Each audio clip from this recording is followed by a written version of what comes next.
Are you eating enough to get faster?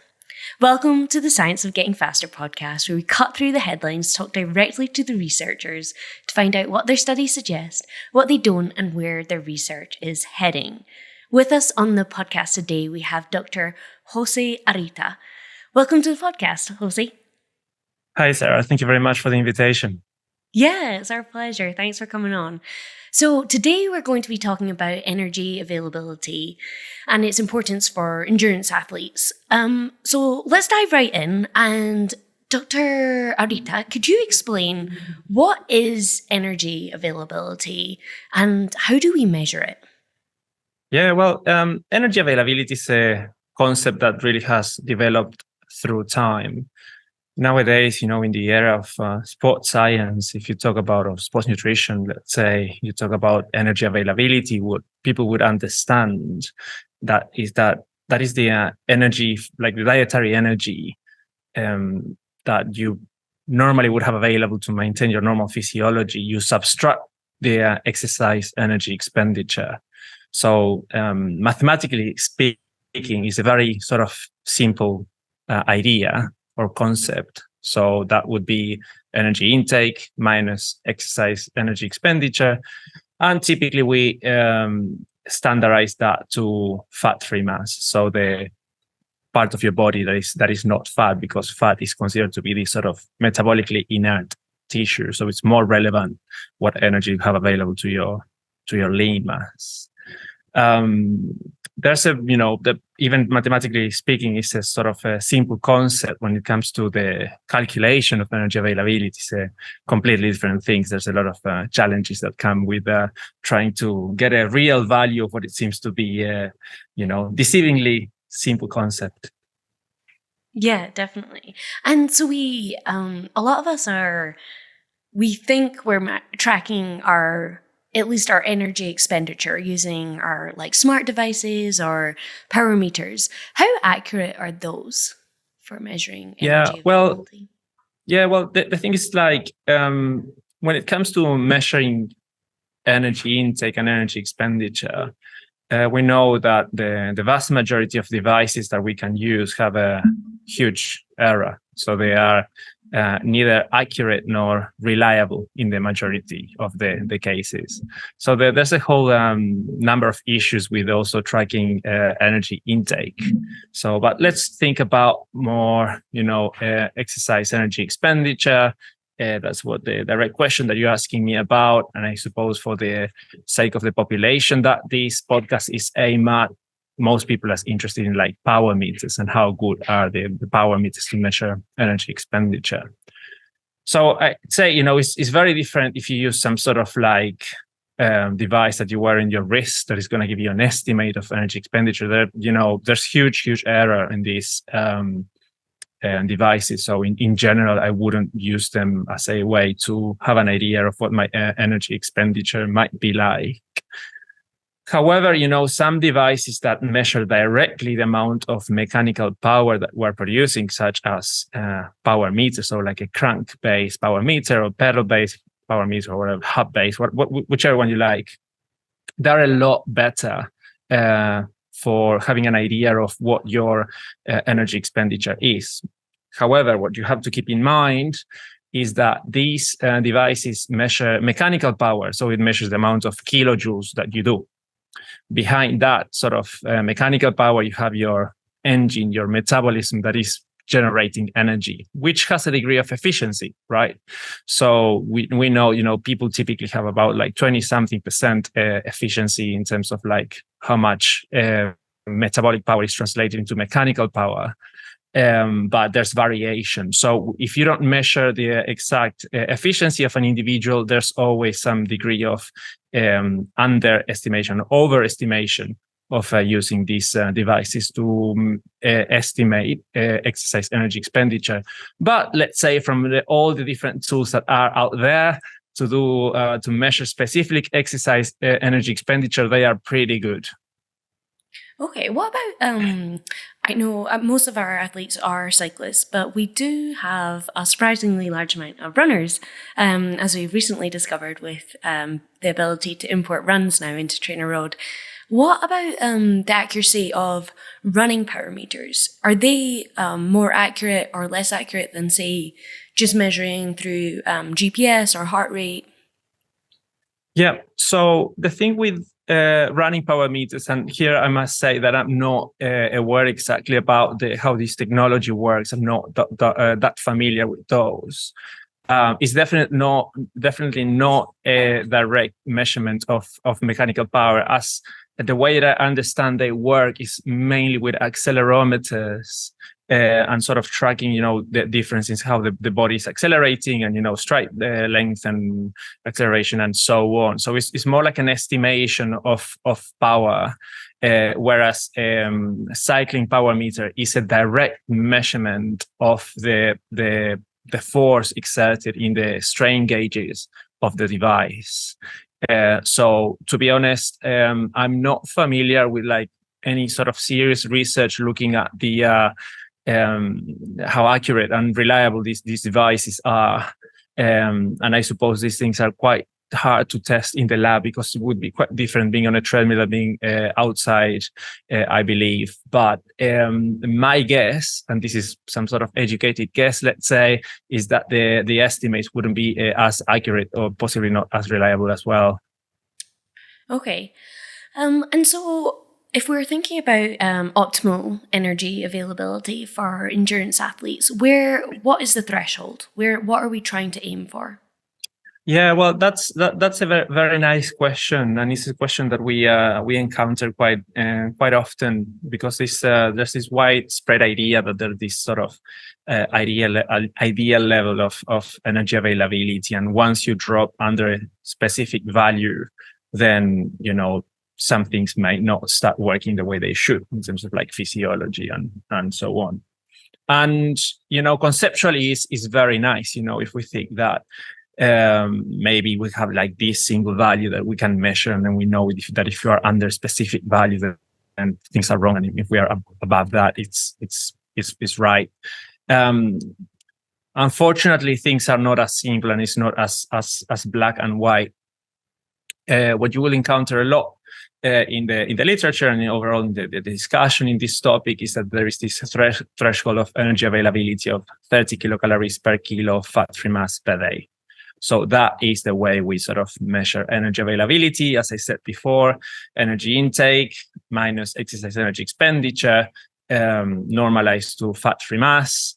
And we think that whether, you increase exercise energy expenditure or decrease energy intake, or a combination of both, can be a way in which you sort of diminish energy availability. So, based on a range of studies based in the lab of short duration of about 3 to 6 days, using mainly female sedentary population, what is being shown is that under this threshold of 30 kilocalories per kilo of fat-free mass per day over a few number of days, there's some sort of hormonal changes that are associated to this sort of energy availability. Or decrease in energy availability. And the thing is that, the changes that happen in these hormones make the sort of the hormonal milieu, so the circulating hormones, look a lot like what happens with female athletes with amenorrhea.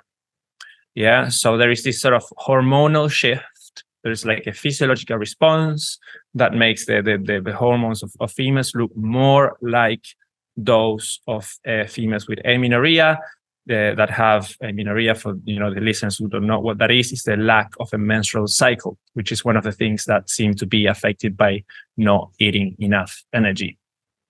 But there is a gap between saying that maybe that level of energy availability produces like a hormonal shift, to the fact that, well, that is not necessarily adequate. There's a lot of things that we don't know. For example, how long you need to have that level of energy availability until it produces a sort of a measurable effect.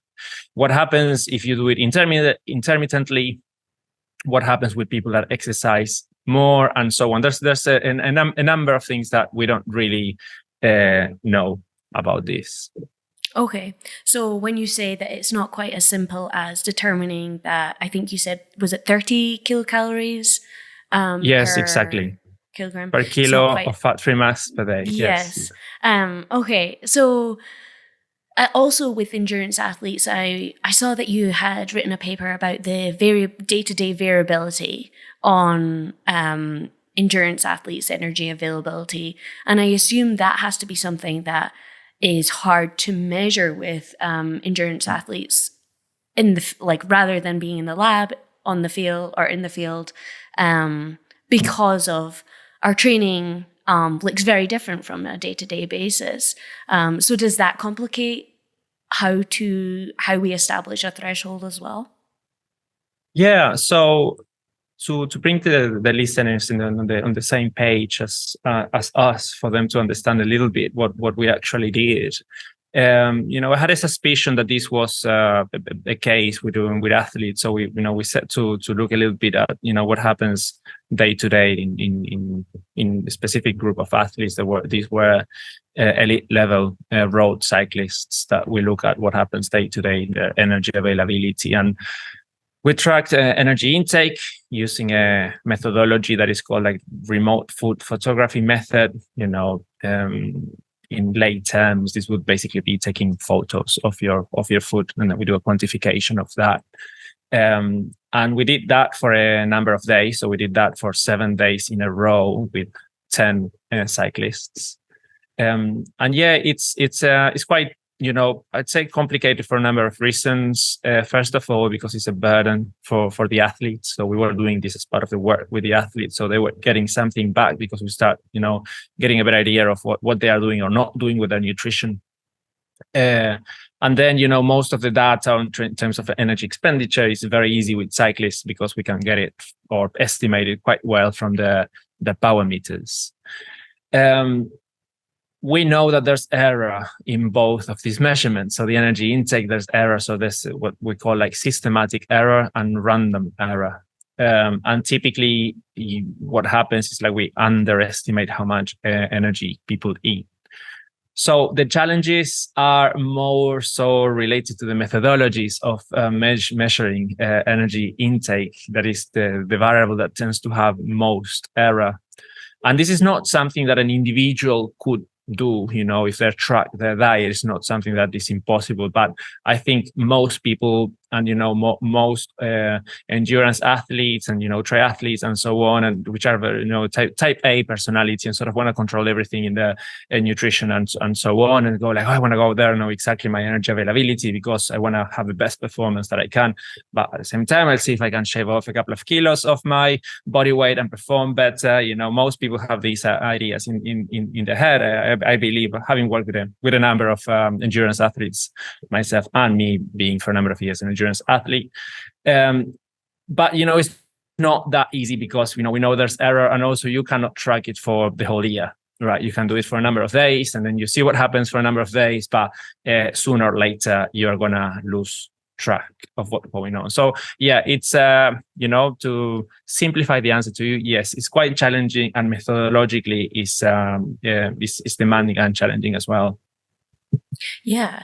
The idea of taking photographs to quantify how much an athlete is eating, that seems like, from a type A person myself, it seems less burdensome than, say, measuring how much exactly in terms of the weight of the food. How accurate are you able to get those estimations, do you think? Yeah, well, there's a number of studies looking into these. The exact percentages, I don't have them on top of my head. I can tell you that the typical ways of recording energy intake have typically a systematic bias of about like 20%. So it's just like 20% underreporting, which for some people might not sound a lot, but it is a lot. In terms of percentage, more so when you start to try to quantify energy availability. And, of the 3 parameters that we use, energy intake, exercise energy expenditure, and fat-free mass energy intake is the one that would contribute the most to the overall calculation. So, if you have a large error on that, probably your value is gonna be off. So what am I trying to say here is that it's not a completely useless parameter to measure or to assess, but I think it's got to be taken with a grain of salt, so to speak, and have an idea, roughly where you are, but it wouldn't be a value that I sort of attach to and say like, my energy availability, today is of 29.5, therefore I'm in low energy availability, and that is terrible. It's a little bit more complicated than that. Yeah, definitely. Looking specifically at endurance sports, what is the prevalence of low energy availability? Yeah, well, that's definitely an answer that we don't have because we cannot really. There's a number of problems here. So I think some of the main concerns are more than energy availability per se, is that it is thought that energy availability or low energy availability is the cause and the root cause of a number of sort of physiological dysregulations. As I was saying before, we don't really know exactly what low energy availability is like. How long you need to be at a certain value, and we have problems assessing this value. We don't know if we can rely in this value to say, someone is slow or moderate or adequate or high or whatever. So because we cannot define that, we can also not define, what the prevalence is. And then you would say, because we cannot really rely on that value, what else can we look at? Well, we can look at a number of hormones, for example, that might change when you are not consuming enough energy relative to the amount of exercise that you do. And so we know that, for example, hormones that tend to be quite responsive to this low energy availability are, let's say leptin, or you can say like IGF-1. It seems that in males, testosterone is quite sensitive to it, even though there's not so much research on it. But we know that endurance athletes tend to have like low testosterone levels in general.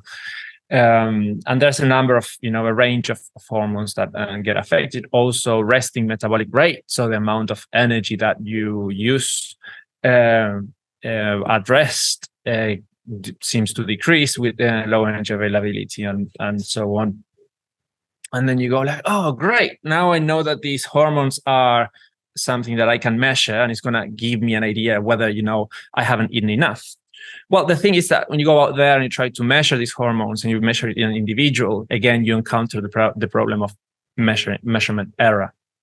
And the thing is that in the majority of the cases, I wouldn't say in all the cases, in many, many cases with low energy availability or like not eating enough energy, it seems that these hormones change, but they don't go below what it would be a clinical value. So you go to your doctor, you get your hormones measured, and the majority of the case, you go like, look, it's a little bit low, but it doesn't seem to be under the threshold where me as a clinician, I'm going to be sort of concerned about.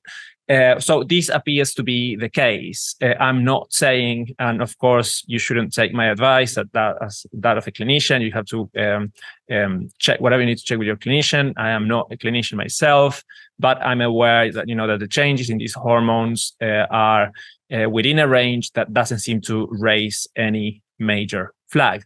So when you're trying to say, what sort of the prevalence of this is, you are finding yourself in this sort of difficult situation where you don't really have, in the majority of the cases, a very clear red flag that you go like, because of this one thing, therefore I have this problem. So, but we know that certain physiological systems get affected more than others. And for example, in females, what it's a lot easier to spot, as I was mentioning before, is the lack of a menstrual cycle or let's say, the alteration of a normal menstrual cycle. So the extreme, there's a continuum. In one end of the continuum, you have like normal menses. So every about 4 weeks, you get your menstrual bleeding, and you get ovulation with that. And on the other side of the continuum, you have no menses at all. So assuming that we are working, for example, with female athlete that is taking no oral contraceptives, that is not having any effect on the bleeding, menstrual bleeding, then if there is no menstruation, for example, that could be potentially taken as a red flag. That doesn't mean that this is called secondary hypothalamic amenorrhea. And it seems that one of the causes of that is not having enough energy to the amount of energy expended, for example.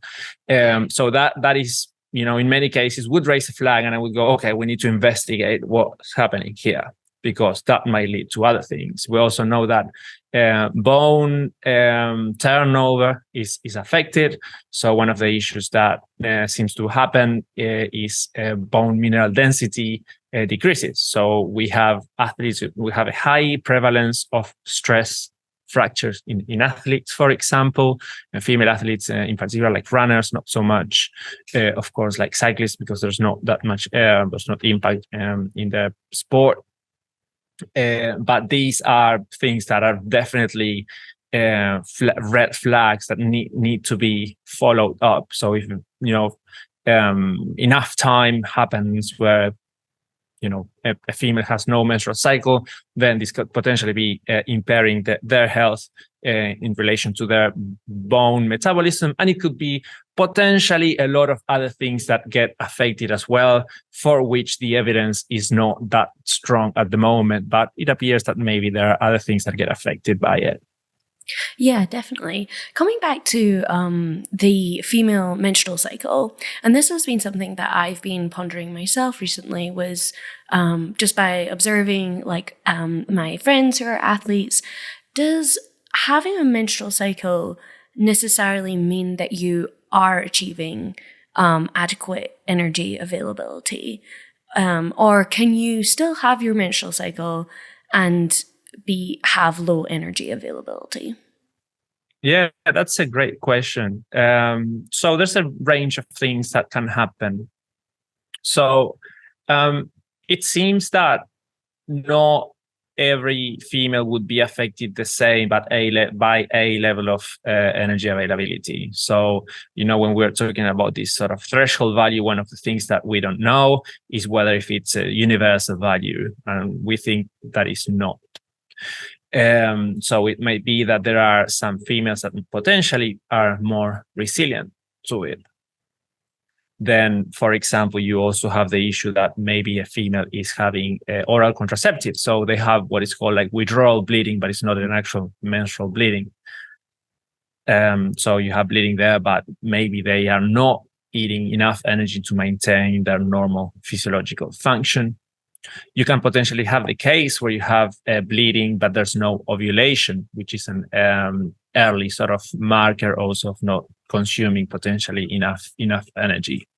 So you can also have a bleeding, but is not you are what is called like oligomenorrheic. It's not the bleeding is not consistent with around those 4 week periods. Maybe you bleed every 2 months, and then that is also a red flag.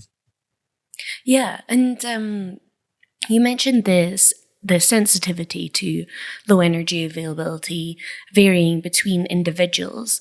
I recently read Lauren Fleshman. I don't know if you know her. She's a famous runner, and she ran for Stanford and was a Nike sponsored athlete.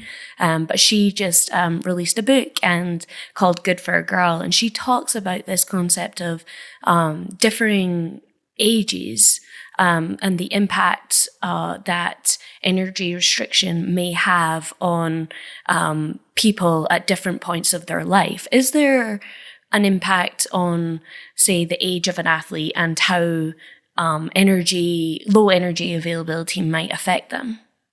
Yeah, that is a great question, actually.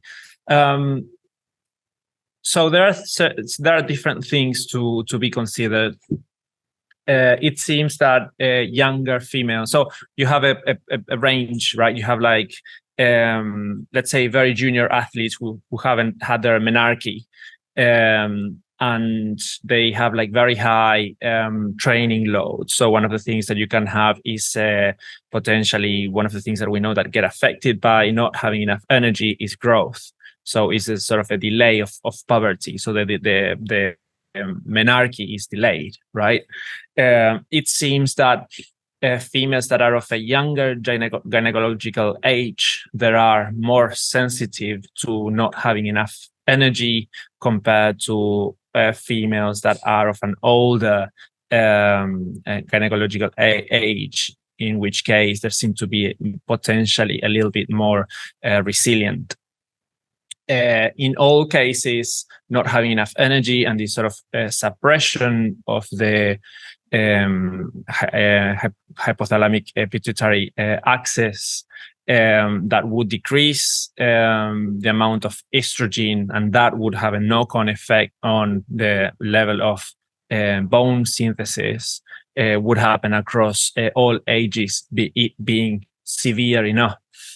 I would have potentially more of a concern also with potentially postmenopausal women, because they do not have these sort of higher levels of estrogen, even in a normal state of energy availability, on an optimal level of energy. So whether that would be, the effect would be more severe in older women, to be honest, I don't know, but I would be particularly careful. Yeah. What about for men? Is there the same sensitivity for younger men? Yeah. Well, the thing is, because historically this topic has been researched a lot more in females, mainly because it's a lot easier to spot when someone doesn't have enough energy because the menstrual bleeding stops. There's a lot less research in males.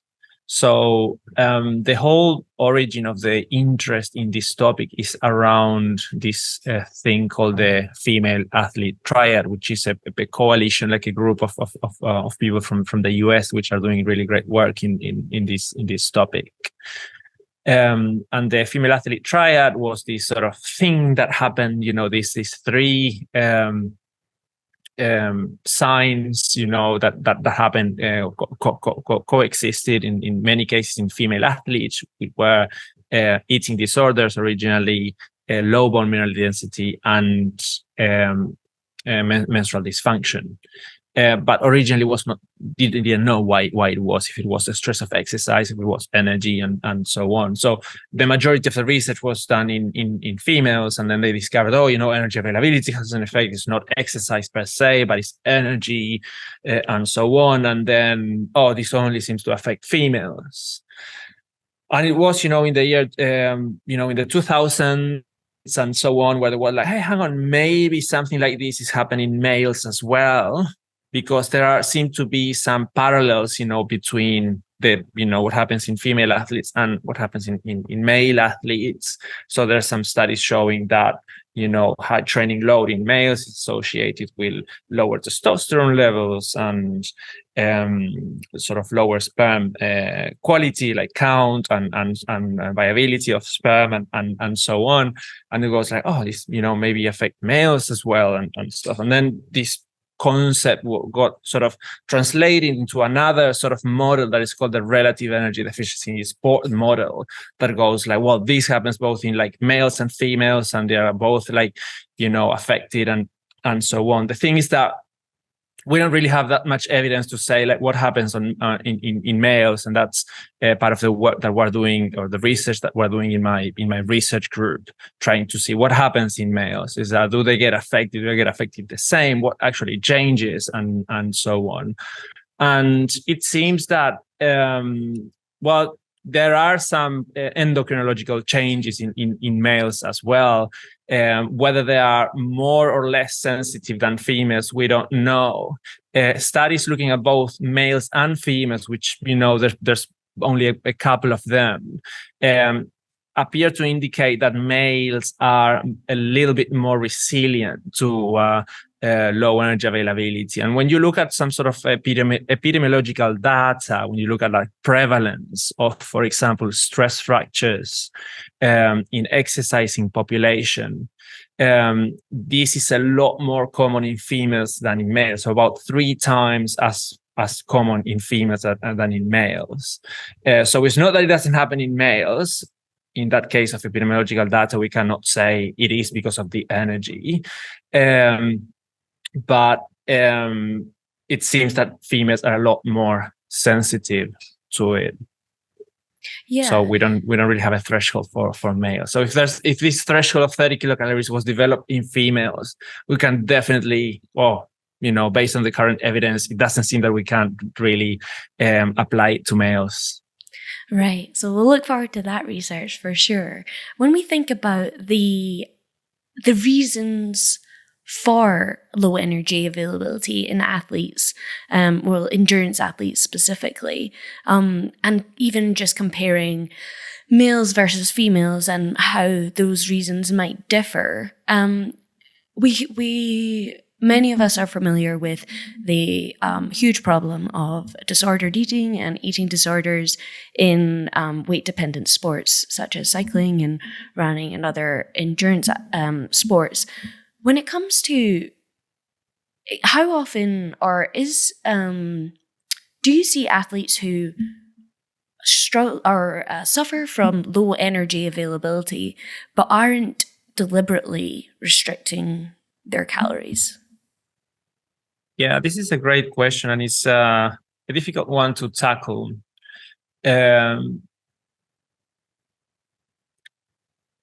So what happens that you can have low energy availability that happens inadvertently, let's say, because an athlete is training a lot and they're trying to eat certain types of foods that are not able to match their exercise energy expenditure with enough energy intake. Many of the athletes that suffer from these are athletes that in a way or another they're trying to decrease their body weight. They are not happy with their body weight, and you have sort of the situation there of an eating disorder eating potentially being the root cause of not having enough energy. So to be honest with you, in terms of like how you could split the prevalence between being one thing or the other that is creating the problem, I don't really know the exact split. I would be more concerned about someone who potentially has an eating disorder than anything for a range of issues. I am not a sports psychologist myself, and I don't feel qualified to make any recommendations in relation to eating disorders or anything like that. I focus more on the sort of strict physiological effects of not having enough energy.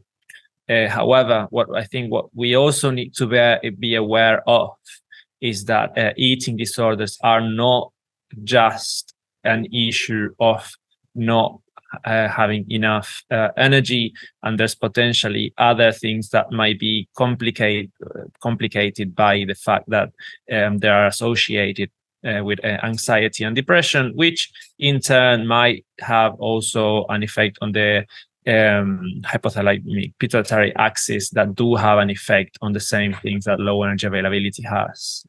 There is not really much research on this, but I think we have to consider that eating disorders themselves, beyond or maybe compounding the effect of not eating enough energy, could potentially have also an effect in dysregulating physiology.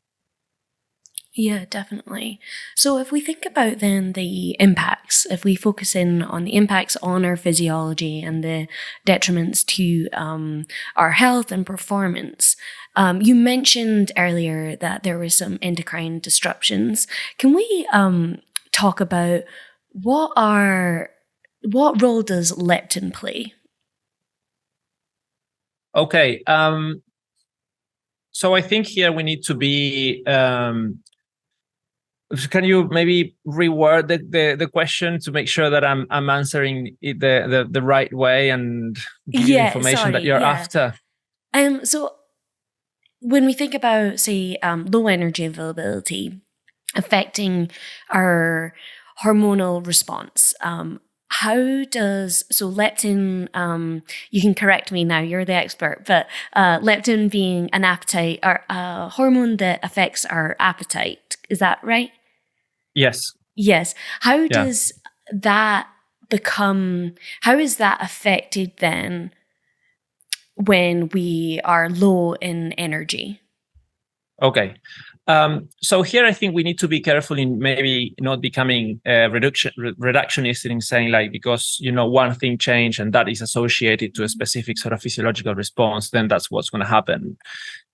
Because we are a very complex system that, sometimes say, like, oh, because leptin goes down, then you would expect, appetite to go up and so on. The thing is, like, appetite is regulated by a range of hormones, not just leptin.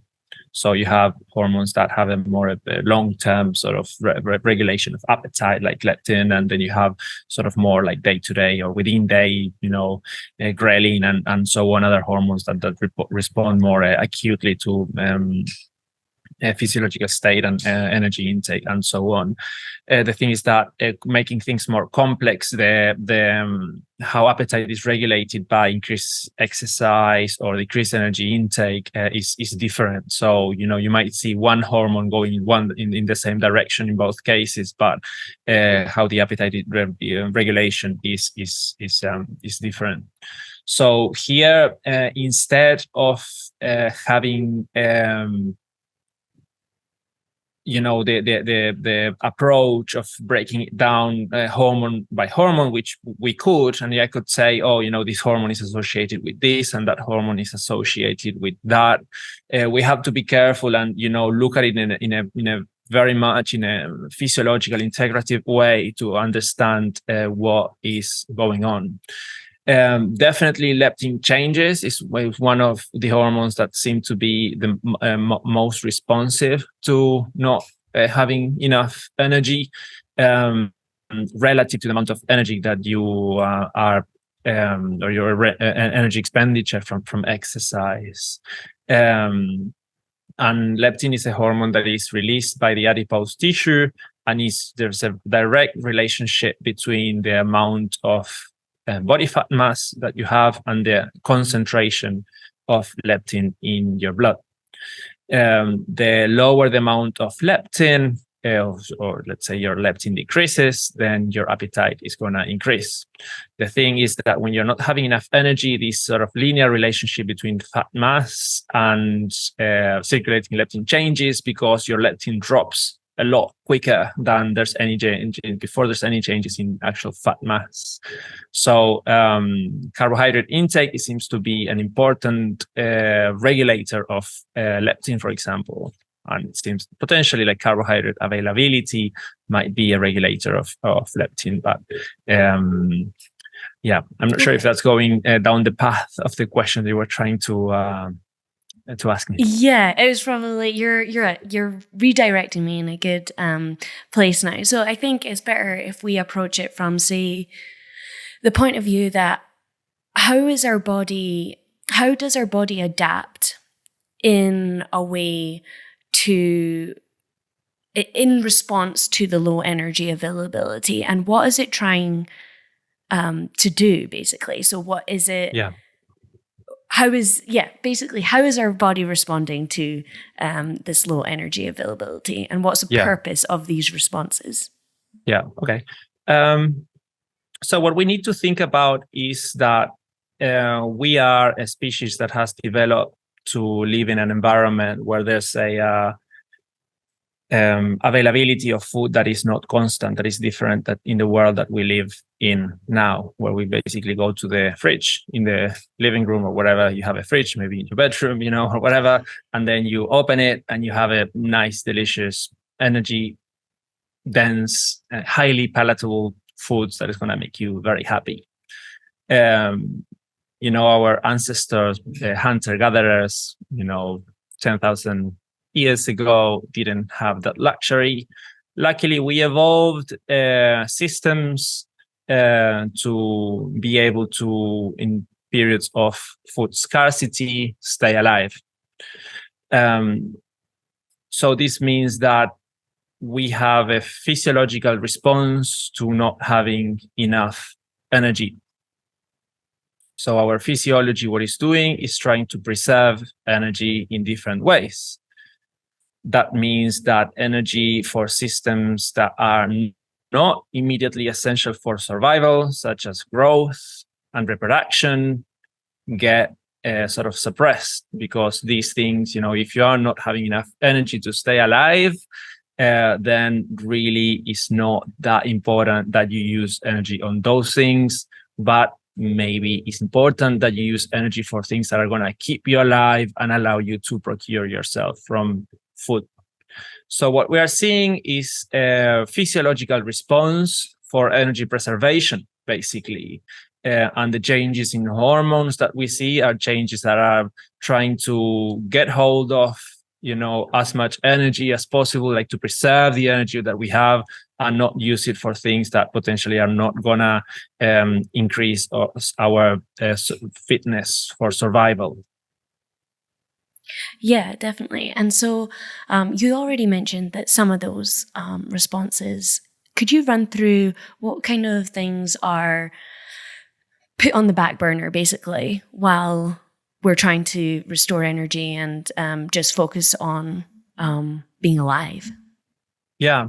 So the hormonal responses that we see with not having enough energy seem to reduce energy allocated to reproduction, as I was saying before. So the menstrual cycle. So, for example, having a child is a very energetically expensive process. So it costs about, I think, 70,000 calories to have a child.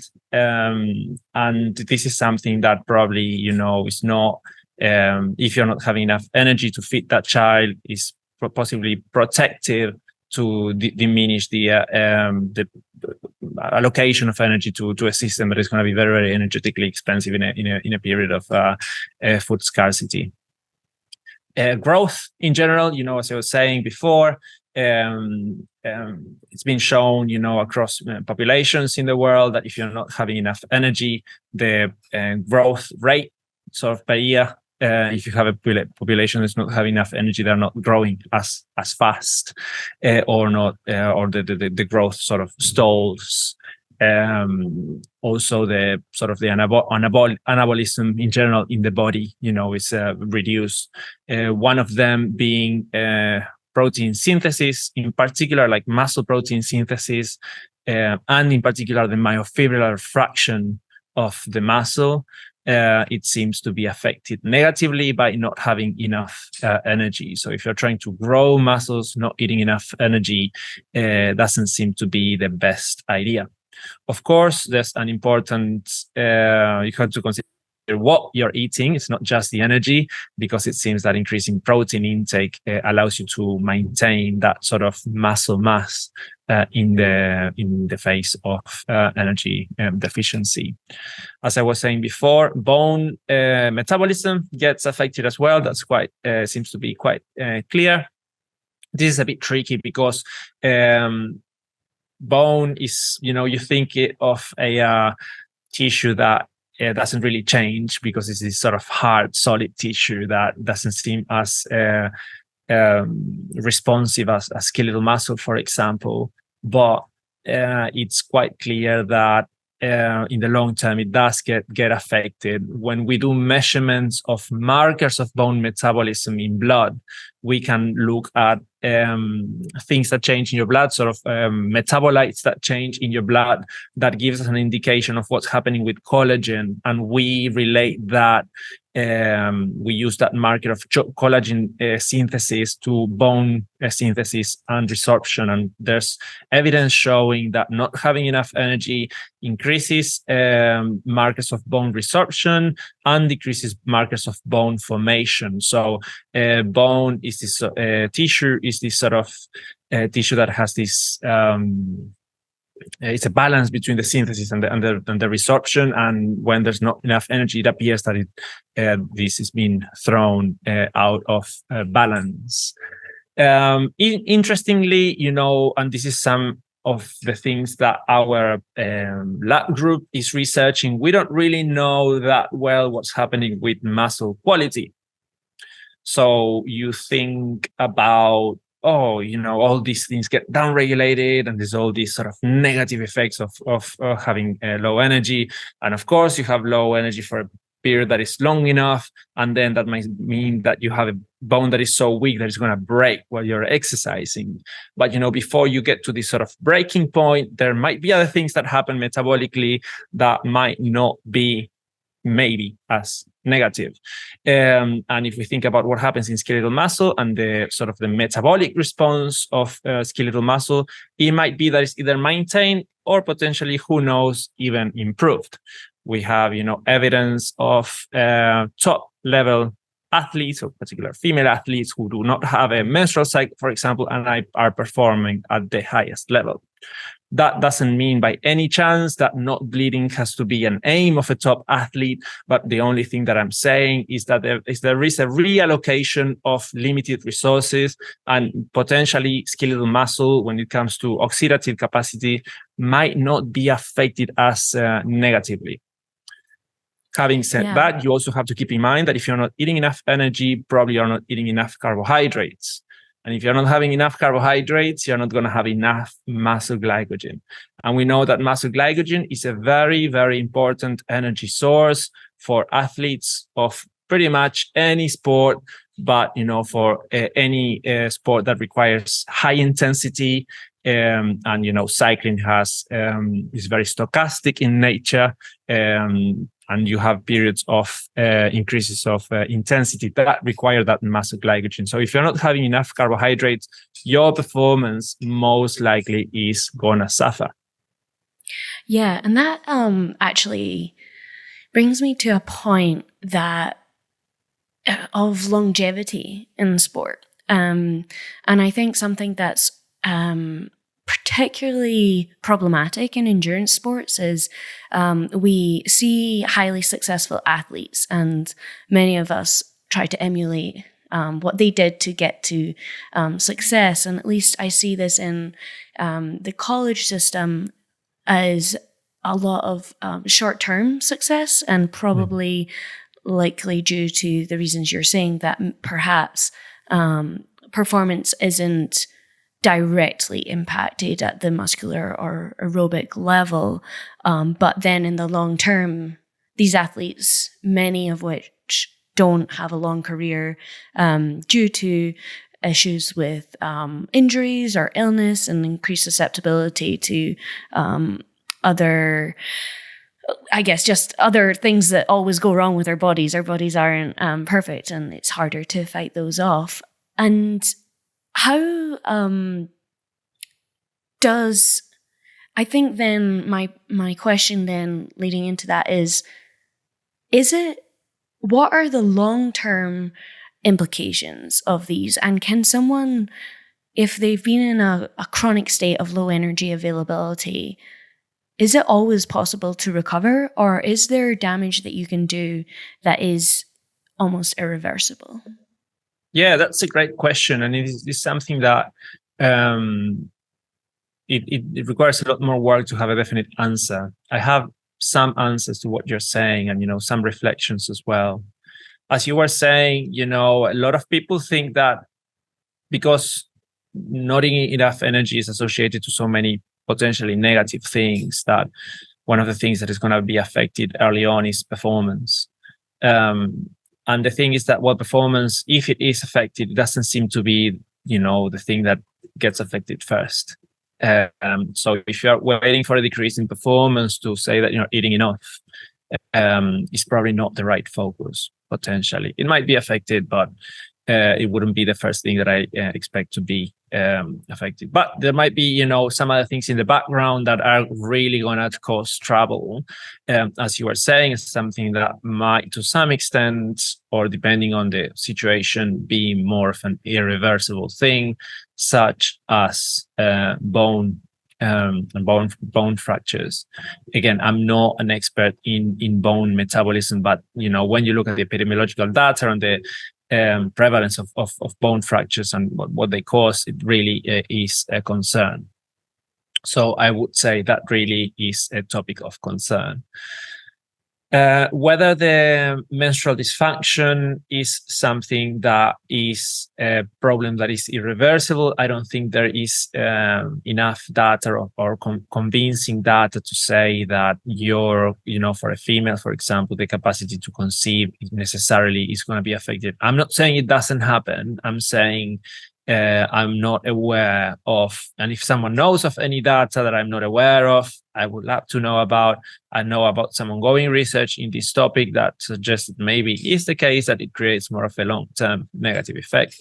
But there is also evidence showing that when fueling enough, or for enough and long enough for amenorrheic individuals, menses seem to resume. Have a nice case study that published on this a couple of years ago with a female cyclist showing resumption of amenorrhea with concomitant increase in body weight and body fat mass. That seems to be related to an increase in the energy availability, even though we didn't really measure these. And there's more experimental data from sort of randomized control trials showing that that's possibly the case.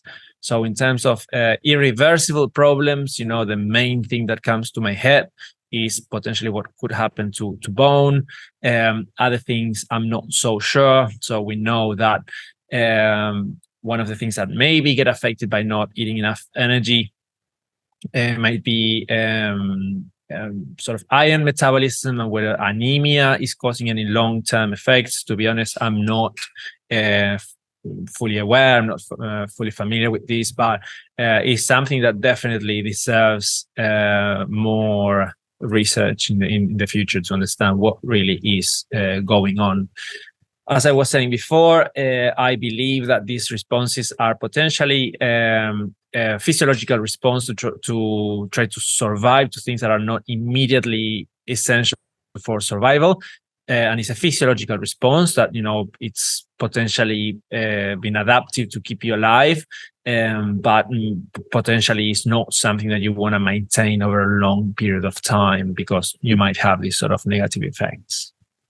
Yeah, it would be interesting to know if like we had mentioned earlier about the gynecological age of an athlete and whether that has an impact on the long-term implications. So say if they were younger when they were restricting energy, does that then have a more severe impact long-term? I'd be really curious. Yeah, one of the things that it seems that to happen in female athletes, for example, that have indicators of not having had enough energy for early years in their life is that they never reach sort of peak bone mass. So bone mass, is sort of some sort of indicator of the amount of bone. It's not necessarily indicative of the quality or the structure of the bone, but this sort of increase gets a peak and then it only goes down, sort of thing. And this sort of peak level never gets, or expected peak level never gets achieved. If someone in the early stages of their life is not eating enough energy. So of course it's going to potentially have an effect later on in their life. So for athletes that early on are not having enough energy, they think, well, it doesn't matter, I just want to go faster, perform better and so on, but they're not really thinking about, as you're saying, about their longevity or what might happen in the later year in their lives. Yeah, and I think perhaps particularly dangerous with younger athletes because their brain is not fully formed, so they are not quite able to think long term and have a clear perspective on the implications. So when if an athlete is concerned about having low energy availability, what are the early warning signs that you would suggest people be aware of? I think here we go back to this issue that we have, that we cannot really diagnose it that easily. I think these days is such a big topic in sports nutrition, and it's been associated to so many or implicated in so many dysregulations that anything that is remotely indicative of some sort of normal, of normal physiology being affected is associated to low energy availability. So I think that we need to be, aware that, it's not the only thing that exists in terms of what can affect to an athlete. One of the things that I would be particularly aware is whether someone is likely to be in the sort of demographics that are most affected by this. And so you were saying before, being in a sport that is where weight plays an important role in the performance, as well as looking at the drive to be thinner, to be leaner, and so on. So potentially, markers of eating disorders or disordered eating, and so on. So what I'm saying here is that symptoms and signs are not necessarily easy to detect. As I was saying, you get a blood, sample, and you get all these like panel, all these parameters measured in the blood, and they not really tell you much. You get an RMR assessment, and maybe something that people do is look at what is called like RMR ratio. So the relationship between the resting metabolic rate that you measure and the one that you would predict. And if it's 10% off from that value, that might be an indicator as well. But, RMR is a quite noisy measurement that can easily be 10% off in the one off measurement. So I wouldn't say there is the one single thing. What it's very typical with many athletes is they are under eating carbohydrates. So most athletes, if you look at if you go out and measure like 200, 300, as many hundred endurance athletes you'd like to measure, in the vast majority of the cases, you will find that they are not having enough carbohydrates according to the carbohydrate dietary guidelines. This is for a range of issues. It could be, fear of carbohydrates, or it could be like lack of knowledge, or like logistical problems, and so on. So if, I am an athlete and I'm concerned potentially about how far off I might be with my energy, I necessarily wouldn't be going out there counting every single calorie, but mostly be concerned about what am I doing with my carbohydrate intake. And when this is taken care of, a lot of things start to fall in place, actually. So first of all, this is not necessarily the way everyone will do it and everyone want to do it. I suppose every nutritionist will have their approach. I don't know, but this is a way that is easy to start working with someone to try to understand how far off are from their dietary guidelines. And this is particularly important for endurance athletes, for whom carbohydrate intake is so important in the majority of the cases. Yeah. Do you have a recommendation as to how much carbohydrate an endurance athlete should be aiming to get? Well, it really depends on the training of the athlete. It can vary anywhere. So high carbohydrate availability can be achieved with anywhere between 3 grams per kilo per day to 12 grams per kilo per day. And this depends on the intensity and duration of training. So if you have a day with which, you have your athletes not training at all, then somewhere between 3 to 5 grams per kilo per day will be more than enough. And if you have a day where an athlete is training 4 to 5 hours of high intensity, then you might be have to aim at 12 grams per kilo per day, for which, most athletes have no idea what this looks like, and it's a lot of food. Yeah, 12 grams of that's a lot of carbohydrates. I can't even fathom how I would fit that into my day. Yeah, it's a lot of food. Yeah, the things with carbohydrates is that are particularly, in general, they are not energy dense. unless you go down the path of using more like refined sugars and so on, in which you can get them, you can pack a lot more in a lot less weight or volume. Yeah, definitely. If we're like thinking about steps towards regaining adequate energy availability, if we've been in a place of low energy availability, how do we reverse engineer so that our resting metabolic rate, we can optimize that again? Is it something that's a gradual change, or what are your like actionable steps for athletes? Well, first of all, it would be hard to say that someone is effectively in low energy availability for the reasons that I said before. But let's assume the hypothetical scenario where we're certain that someone is being in this place, and we're gonna do something about it. So you go like, oh, what should we do? Should we tell them to stop training? Should we tell them to eat more, or to do both? Yeah, so there's different approaches that you would like to have, or you can have. I mean. But it's important that you are working with endurance athletes, and if they didn't train for a few hours, they're gonna become concerned about them becoming unfit. And so you can go and look at the guidelines of sort of return to play of the female athlete triad sort of consensus statement, or the red S, and so on. And they have a range of criteria that says like, oh, if you're in this situation, you should stop and then go back only once this, that, and that is achieved, and so on. So I'm no one to say and criticize this. Of course, you gotta see what the etiology of the problem is. If it's an eating disorder, of course, you gotta take care of that and stuff.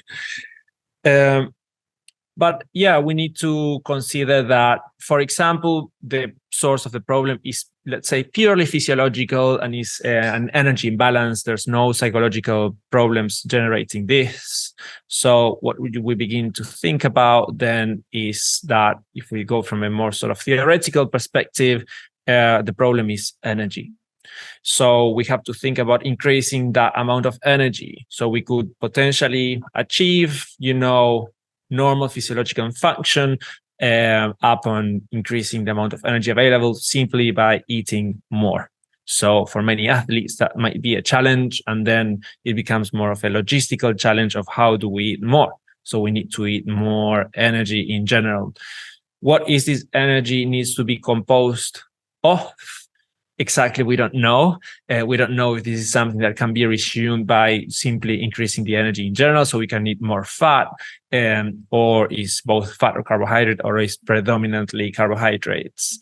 So from what we know from endurance athletes is that, as I was saying before, typically they don't eat enough carbohydrates, at least compared to what we think is ideal based on the guidelines. So that might be a nice starting point. So increase to eat more. How much more? Well, we don't really have a measure for this. We can try to do whatever is achievable for the athlete. It could be that, this athlete, for example, when they go on a bike ride, they don't eat anything. And then you might try to fit that with eating around, 60 grams of carbohydrates per hour, which, most athletes would be okay dealing with that at the beginning, assuming they don't have any sort of phobia to eating more food or more carbohydrates. So simply by increasing energy intake, in some cases, could potentially be a way of solving this problem. Although we don't really have enough evidence to say, well, this is for definite the case, or exactly how much energy someone should be having. Of course, if you decrease the energy expenditure from exercise, that might help a little bit as well, because from what we know, at least theoretically, it's not the stress of exercise that is causing this problem, but it's the energy imbalance.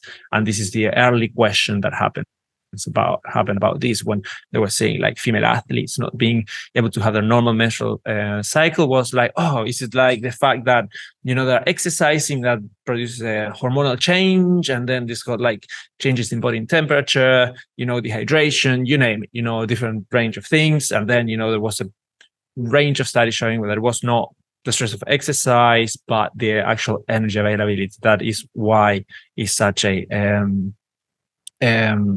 topic that is so interesting, or there's so much focus on that on its own. Yeah. So finally, what would your advice be for athletes who might be intimidated by the thought of increasing or ensuring that they have adequate energy availability?